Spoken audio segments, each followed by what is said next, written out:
Hey everybody, welcome to the Dad Challenge podcast. We are on episode 2 of Bible Stories with Swearing. It's one of my favorite new things I'm doing, where I'm telling you a story from the Bible, but from like my commentary style. So I'm kind of dissecting the stories, and I'm just telling it to you kind of from a real human perspective, like the way Bible stories probably should be told. I don't know if Jesus would want me swearing, but I swear a little bit. So if you don't like Bible stories of swearing or swearing attached to your Bible stories, you probably don't want to watch this. But for those of you who want to understand why David is a douche, part 2, stick around because that's what we're doing right now.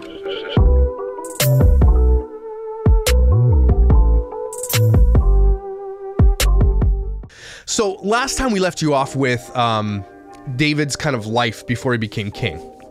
And a lot of people knew that David was the David of David and Goliath, where he was a young guy, he took down a giant, became famous, he was a famous musician, he helped the king relax, and so the king liked him already.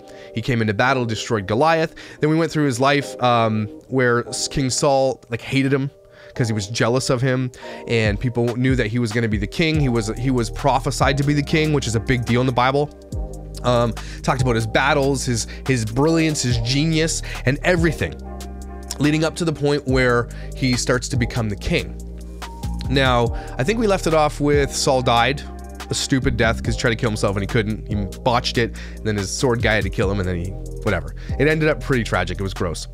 But what we understand of David is that he's a loyal guy. He's got true bros, ride or dies, and they died in that battle too. So he's a sad guy at the end here. But what happened after all that happened? So today is part 2.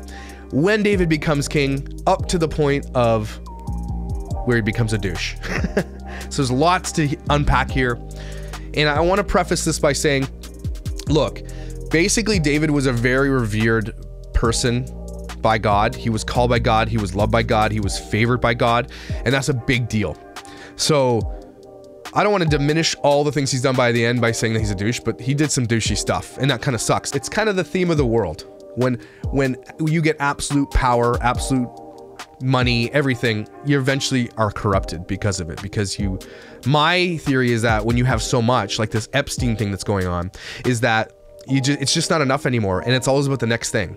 And so you have so much privilege and wealth and everything else. You've had everything. You've had all the things you could have in the world, except for the things you're not supposed to have. And those are the things that rich people want to have.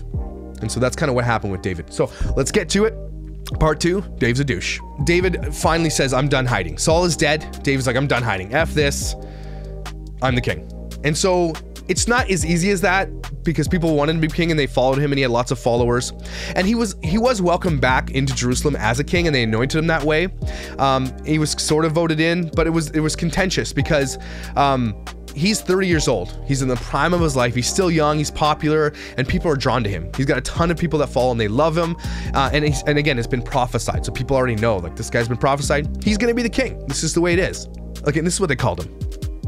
The warrior king. Okay, if I'm going to be king of anything, you can call me the warrior king. That, I would wear that shirt. Warrior king?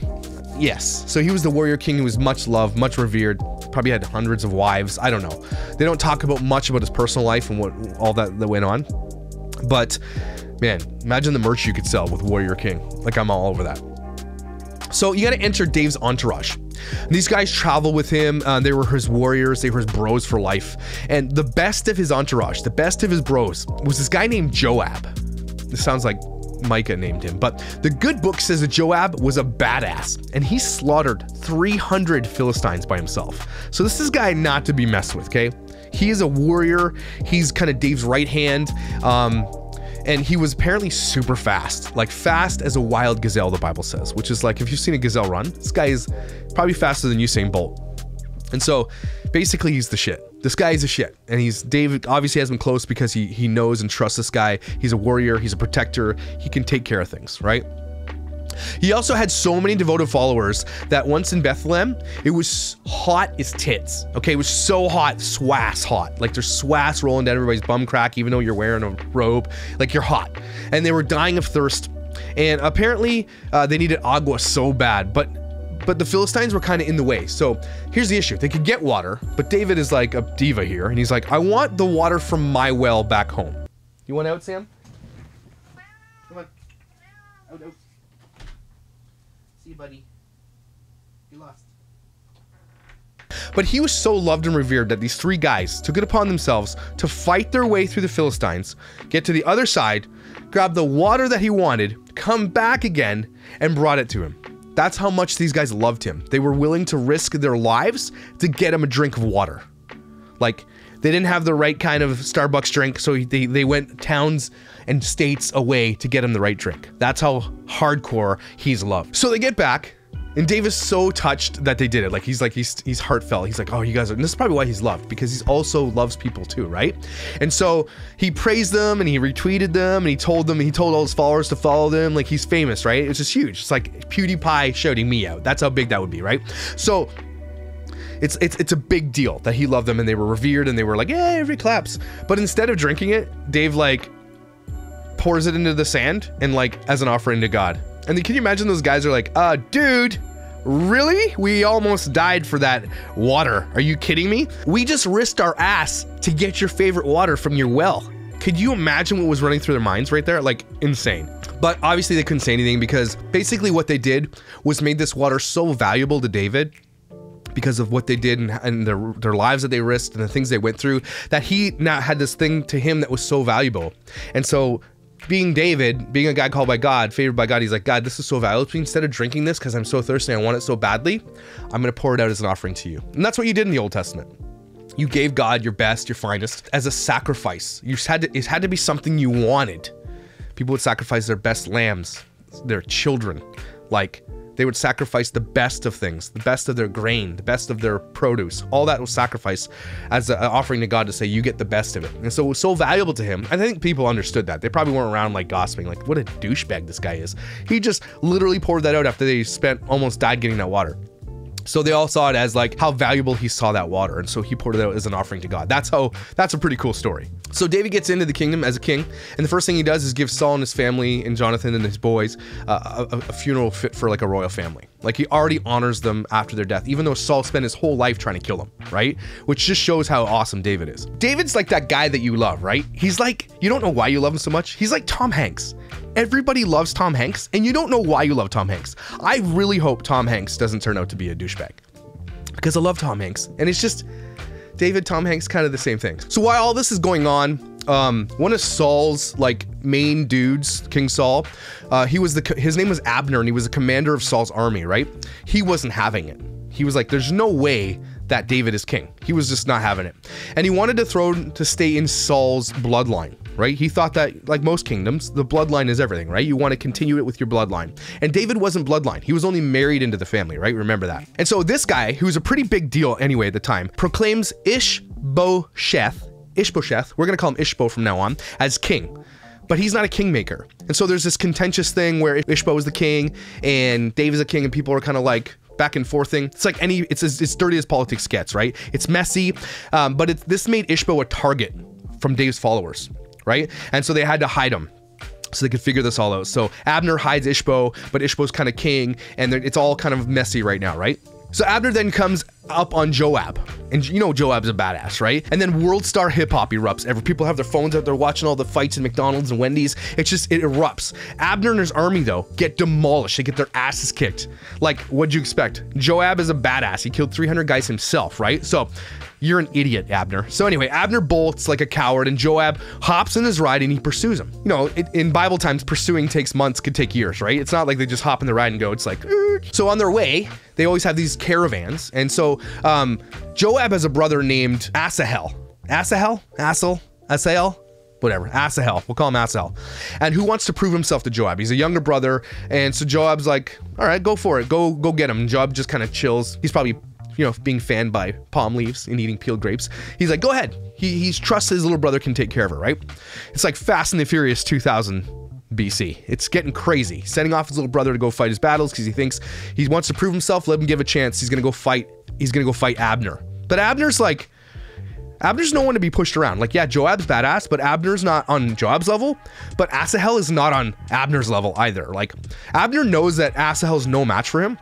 And he actually tried to be a good guy about it. Like, he sends a guy to say, please don't come fight me. You will be killed. I will kill you, right? But Asahel's like, no, man, I'm coming after you. So whatever. Asahel keeps calling on me. Hey, I'm coming for you. I'm coming for you. You know, he's probably a couple miles down. He's sending guys back and forth. And Abner finally agrees. He's like, all right, you want to fight? Let's do this. And basically Asahel gets his ass kicked and dies. Like, he gets demolished. Abner shrugs like, I told you, bro. Like, don't come at me. And Abner's like, like, it's weird because Abner's like, I'm not gonna do it. Like, don't come at me, but you know, I have to kind of save my honor. And he comes out and he just demolishes him. Like, Asahel's no chance. So Joab is pissed, right? And he starts coming at Abner. Then Abner calls for a meeting and tries to tell Joab that he tried to tell his little bro to back off. Like, I told him, don't come at me, and he wouldn't listen. And so Joab is moved, as the Bible says. Abner kind of convinces him, like, look, I tried. So Joab's like, okay, you know, and then declares a ceasefire, which is so weird, but it just keeps happening in the Bible. This is like, they love you, they hate you, they love you, they hate you. And Joab kind of lets them go, and they kind of do a ceasefire, and it kind of falls apart. But Joab's still pissed, just like Saul was still pissed at David, right? This goes deep down, and this shit was not over. Like, it's gonna come back to haunt Abner for sure. Even though they're like at this thing right now. I think maybe Joab is doing it to save face. I don't know. So Abner comes to the conclusion eventually that David should be king, right? Even though he's got Ishbo sitting over here, he's like, okay, maybe it's right. Maybe because he's got guys like this working for him, maybe David is not what I thought. And so it's just like politics. If you get the bigger super PAC, you get the more followers, the more people, the more big money behind you, you can become king. So Abner was one of the big major roadblocks for David becoming full king without any roadblocks. And so Abner finally says, okay, I think he's king. So he steps up and he declares his allegiance to David, right? David invites him for supper. Let's go get a burger or a beer, and they have a party, right? That's what they do back in the day. If they have peace and a big party. So Abner leaves the kingdom all happy, and he tells David he'll win over Israel for him. Abner is sold out. He meets David. He's sold out for life. He's in.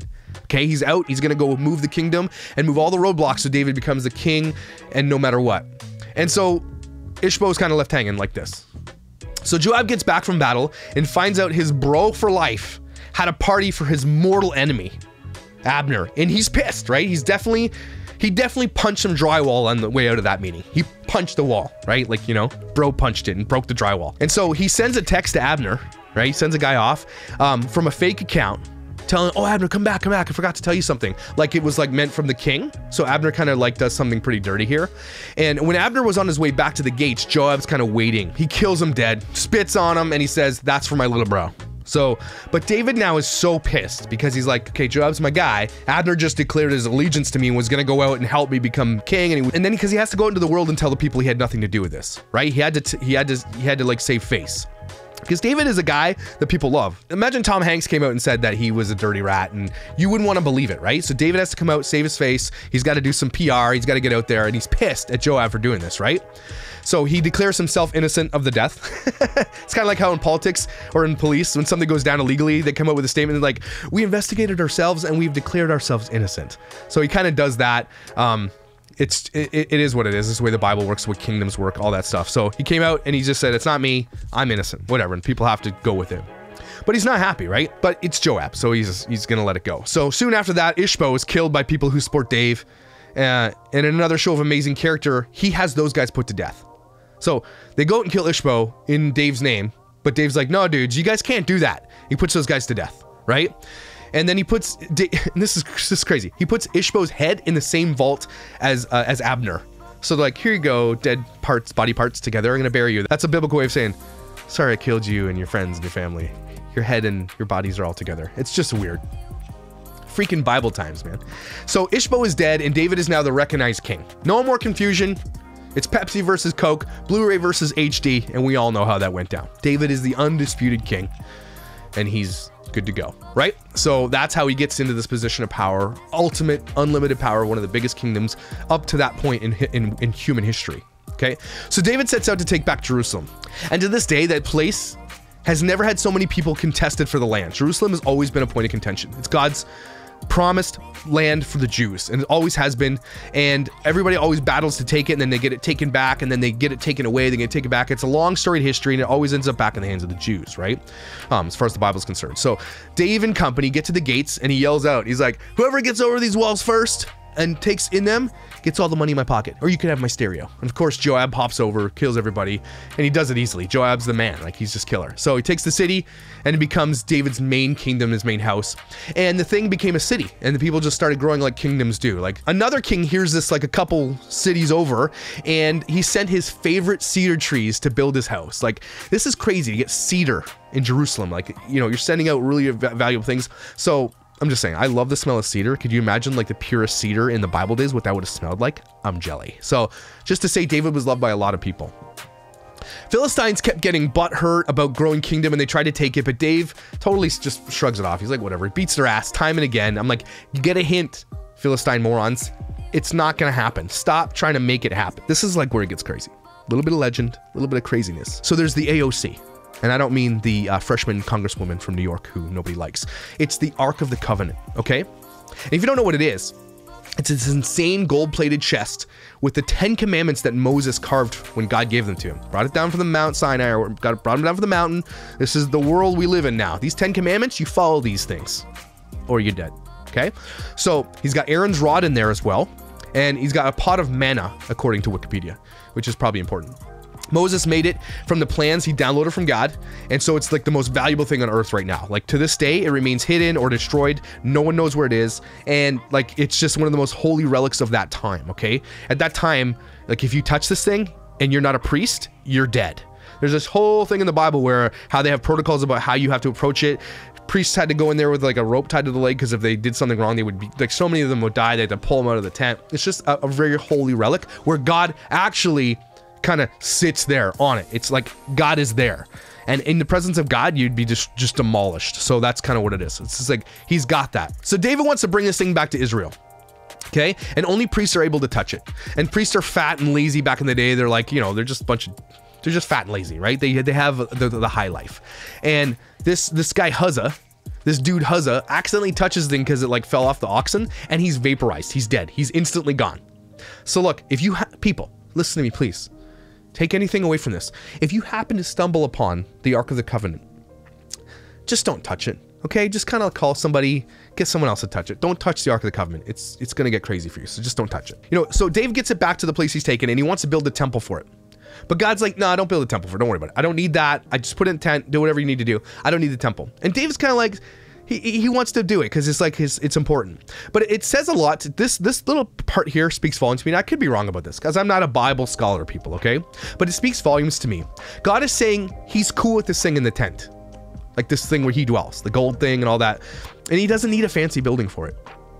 He's like, I'm God. That stuff's beneath me. So I'm looking at you mega churches out there with $1 million sound systems and like $400 million a year budgets and building all these crazy things in God's name. Take a hint. It's all fluff. The real stuff lies in the simplicity of faith.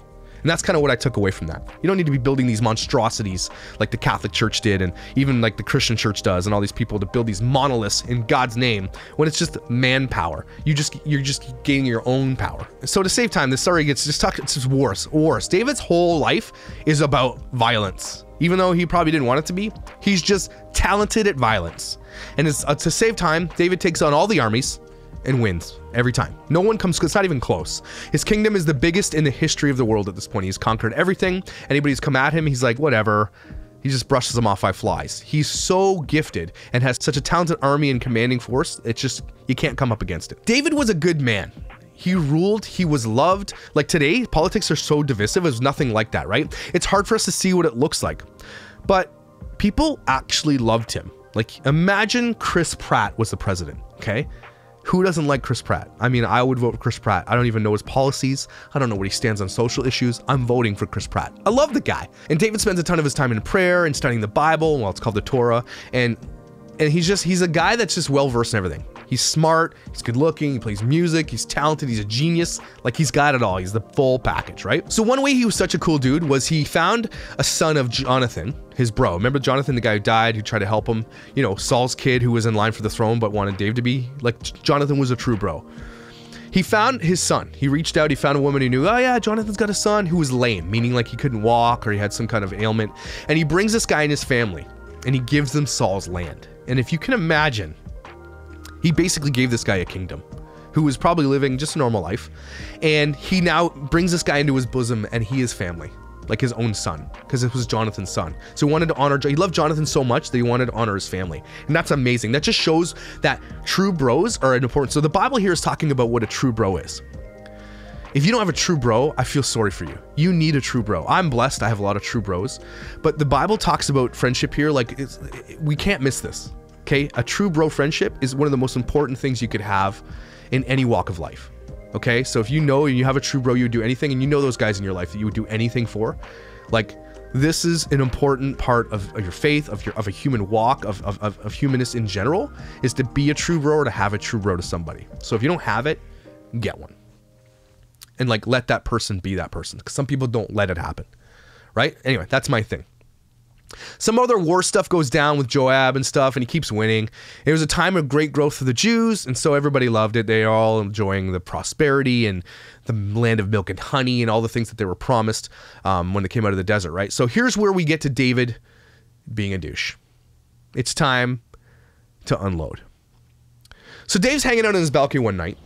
He's chilling. You can listen to we're listening to the vibes of the night. Imagine you're like in some sexy town in Italy, and there's music being played, and it's just, you know that it's those summer nights where the breeze is perfect. It's like the perfect temperature, the perfect breeze. Everything is perfect. The stars are out, moon, birds are flying. Things are just, people are chilling. You see a romantic couple over there. Oh, that's nice. People are enjoying a tea over there or having some drinks, and it's just one of those vibes. It's a fireside vibes night, hanging out on his balcony. Okay? And it's just chill vibes. You've got Spotify playing in the background. He's got some chill, like, good chill vibes happening. And he looks over his balcony. He sees this girl. He sees Bathsheba. Okay, she's bathing. Bathsheba is bathing. And, like, is, like, flabbergasted by her beauty. Like, he looks over and he's like, grabs his binoculars. Like, wow. And the thing is, back in the day, Bathsheba's just not hanging on a roof having a bath as like, she's not like, you know, gone wild on Reddit. She's actually, this is what they did. Back in the day, in this time when a woman was done her cycle, it was customary for her to bathe outdoors. It's a cleanliness thing. So when they were finished their cycle, their menstrual cycle, they would bathe outside. It was kind of a matter of law. This is what happened. So she's not like live streaming this on OnlyFans or anything like that. She wasn't a dirtball. She's just doing what all women did. And David just happened to catch it. And the problem here is that she's married to a high up captain in the army under Joab's rule, right? Under Joab's, you know, under him. And so she was likely wealthy and very well taken care of. She probably lived in close to the kingdom. Obviously, she's having a bath on top of a balcony. It's like having a hot tub, you know, or an infinity pool. And so she's like, she just clearly is a privileged woman in this kingdom. But apparently it was so gorgeous, okay? Drop dead, rocket hot, that David, who is a beacon of goodness up to this point, and he's just blinded, gets his men, bring her here. A lot of people comment in biblical scholarship world about, did she come willingly? Was she convinced to come? Oh, the king wants to talk to you, and her husband's in the high up in the army, so she's like, oh, maybe David needs to talk to me about that. And a lot of people say they actually literally took her and brought her to him. And so I want to think the latter. I want to think that they said, oh, Dave, you know, King David wants to talk to you. If the king wants to talk to you, you're going. I don't think they need to physically kidnap you to bring the king. When the king wants to talk to you, you're going to talk to the king. And everybody, remember, this king is Tom Hanks. Everybody loves him. There's no reason to think that he's going to do something terrible to you, right? Like, this is forbidden love on a whole new level, because this guy was a pillar of goodness. David was a pillar of goodness. He was a good guy. So could you imagine though, being this good looking? Like, I sort of could imagine it, but think about this. That kings and people who have this great reputation will lose the entirety of their goodness so they can sleep with you. Like, I know the struggle. Just saying. No, I don't. I don't know what it's like to be that. I know some people on Instagram and Twitter always get unwanted pics and stuff like that. It's got to be, I know this sounds really weird, but it's got to be hard to be that attractive in the world. And the attention that you get sometimes, and some of them don't want the attention. It's not like she was looking for it, and she got it. But could you imagine the utter beauty of this woman? Long story short, David takes advantage of her. The R word, I can't say it on YouTube. But by today's standards, it's unconsent. It's the king. It's sex without consent, and she gets pregnant, right? He's so racked with guilt. But he's like, he doesn't know what to do. He's Tom Hanks, right? He's got this reputation to protect, but he actually did the dirty this time. He can't just like say, I'm not guilty of it, because literally she's pregnant and he has to come clean. So he tells Joab, and this is what makes him the douchiest of all. Not even that he took this woman because he's a king and it wasn't his place. And he probably had access to, how many wives did he have? He didn't have to do this. He probably had lots of hot wives. it's just so weird that this was the woman. That's what I'm saying. She must have been like crazy. Like Alexandra Daddario hot. Like this hot, right? Hot. So he has no choice. So what he does is he brings Joab in, tells him, hey, there's this guy, her husband Uriah, I think his name is. You got to send him to the front lines and make sure that if he's getting attacked, make sure nobody protects him. He basically sent him to get killed in the front lines of battle. Joab does this, and so all the good that David has done up to this point, if it were to happen today, would have been erased. It doesn't matter how good he was up to this point. He becomes the thing that he hates. And God is angry, okay? When God is angry, good luck, bro. The thing that pisses me off the most about this whole thing is that this happens in so many good men's lives and women's lives. That this one thing, and I'm not saying it's the act can be what it is, but I've known people who've cheated on people, and I've known people who've done dirty things, and it's almost like it's not even her fault because you can't turn a king down. It's all Dave here using his advantage and his wealth and everything else over top of people, and people who do that in real world, and this happens in church, time and time again. It happens in Hollywood. Look at Weinstein. People use their power and privilege to coerce women and tell them what to do, and they can do whatever they want. And this has been going on since Bible times. This is nothing new.